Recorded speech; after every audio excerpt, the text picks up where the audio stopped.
வணக்க மக்களே, நான் உங்கள் விவசாயி மகன் பேசுகிறேன். இன்றைக்கான இந்த வீடியோவில் நம்ம என்ன பார்க்க போகிறோன்னா, நம்ம சோளக்கழனிக்கு பார்த்தீங்கன்னா சோளத்தட்டில் அறுத்து முடிச்சாச்சு. முடித்து பார்த்தீங்கன்னா ஒரு வாரம் ஆகுதுங்க. சரி, தண்ணி கட்டி யூரியா போட்டுடலான்னு சொல்லிட்டு தான் காவாலாம் செதுக்கி வச்சுருக்குறோம், நானும் அப்பாவும். சோளக்கழனி வரலும் காவா செதுக்கி இருக்குதுங்க. அதுக்கப்புறமேட்டுக்கு அந்தாண்ட பக்கம் பார்த்தீங்கன்னா தீவன கழனிக்கும் நாளைக்கு செதுக்கி அதுக்கும் தண்ணி விட்டுருவோம். அது மட்டும் இல்லாமல் அப்பா பார்த்தீங்கன்னா யூரியா பார்த்தீங்கன்னா அணைக்கொடியில் கொட்டிட்டாரு. கொட்டி எடுத்துன்னு போய் இந்த மாதிரி சோளக்கழனிக்கு தாங்க போட போகிறோம். அது மட்டும் இல்லாமல் நம்ம சேனலுக்கு யாருன்னா இந்த வீடியோ புதுசாக பார்த்துட்டு இருந்தீங்கன்னா மறக்காமல் லைக் பண்ணி, ஷேர் பண்ணி, சப்ஸ்கிரைப் பண்ணி வச்சுக்க நண்பா. நம்மளுக்கு பார்த்தீங்கன்னா 2 நாளாக ஜுரம் அடிக்குது. அதனால தான் நான் வீடியோ கூட வாய்ஸ் ஓவர் கொடுக்கல. நேற்று போட்ட 2 ஷார்ட்ஸு வீடியோவில் ஹாஸ்பிட்டலுக்கு போயிட்டு ஊசி போட்டுன்னு வந்த பிறகு இன்றைக்கி ஓரளவுக்கு கொஞ்சம் பரவாயில்லைங்க. அதனால தான் நேற்று லாங் வீடியோவும் போடல, வாய்ஸ் ஓவரும் கொடுக்கல. அப்போ பார்த்திங்கன்னா யூரியா எடுத்துக்கிட்டு கரெக்டாக நடு கழனிக்கு போயிட்டார். இந்த சோளம் பார்த்திங்கன்னா கரெக்டாக பார்த்தீங்கன்னா மழை டைமில் நாங்கள் அறுத்தோம். அதனால் 10 நாள் வந்துச்சுங்க மாட்டுக்கு.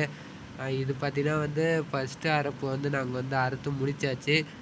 இப்போ 2வது அறுப்புக்கு எத்தனை அறுப்பு அறுத்தாலும் நம்ம அறுத்துட்டு 1 வாரம் இல்லை 10 நாளைக்குள்ளே நம்ம யூரியா ஒரு மூட்டை இல்லை ஒரு 1.5 மூட்டையாச்சும் போட்டு தண்ணி கட்டினா தாங்க நல்லா வரும். 4-5 நாளைக்கு ஒரு வாட்டி, வாரத்துக்கு ஒரு வாட்டியாச்சும் தண்ணி கட்டணும். அப்போ தான் நல்லா சோளமாக இருந்தாலும் சரி, இல்லை தீவன பயிராக இருந்தாலும் சரி, எதாக இருந்தாலும் சரி நல்லா வரும். அதனால தான் நாங்கள் எந்த கழனி சோளம் தீவனம் அறுத்தாலும் யூரியா போட்டு முதல்ல தண்ணி கட்டிடுவோம். இப்போ பார்த்தீங்கன்னா அப்பா யூரியா போடுறாரு. இதெல்லாம் அறுத்துட்டு அதுக்கப்புறமேட்டுக்கு துளுத்து வந்த கழனி இது தான் சோளம் தான். நம்ம பார்த்தீங்கன்னா தொடர்ந்து மேலும் மேலும் நம்ம சேனலில் வீடியோலாம் போடுவோங்க. லைவு, ஷார்ட்ஸு, லாங் வீடியோ எல்லாமே. முக்கியமாக மாட்டு பொங்கலுக்கு பார்த்தீங்கன்னா அன்றைக்கி ஃபுல் டைம் பார்த்தீங்கன்னா காலையில் தூங்கி எந்திரிச்சிலேருந்து எல்லா நேரமும் அன்றைக்கி ஒரு நாள் மட்டும் ஃபுல்லாக லைவ் போட போகிறேன். மறக்காமல் பாருங்கள். மாட்டுப் பொங்கல் அன்றைக்கி நாங்கள் என்னென்ன பண்ணுவோன்னு.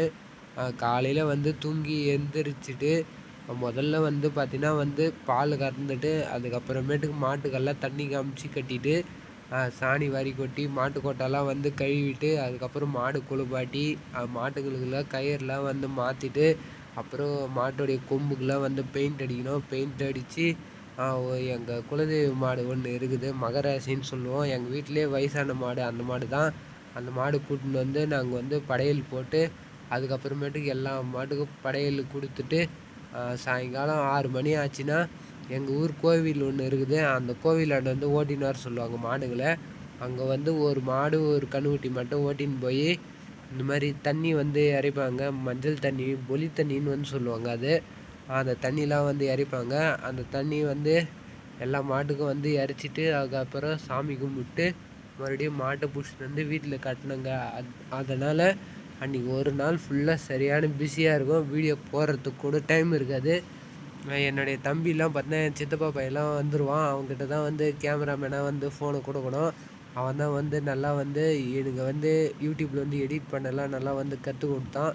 அவன் தான் நான் லைவ் போடுறேன்டா அப்படின்னு சொல்லியிருக்கிறான். ஓகே மக்களே, இன்றைக்கான வீடியோ பார்த்தீங்கன்னா நம்ம இதாக எடுத்துன்னு வந்திருக்கிறோம். நம்ம தொடர்ந்து வீடியோ போடுவோம். நம்ம சேனலில் பார்த்தீங்கன்னா என்னடா சரியாக வீடியோ போட மாட்டேறானே லாங் வீடியோலான்ட்டு பார்க்காத இருக்காதீங்க. நான் கண்டிப்பாக என்னால் முடிஞ்ச சப்போர்ட்டை நான் தருவேன். Okay, bye guys, see you, tata, by.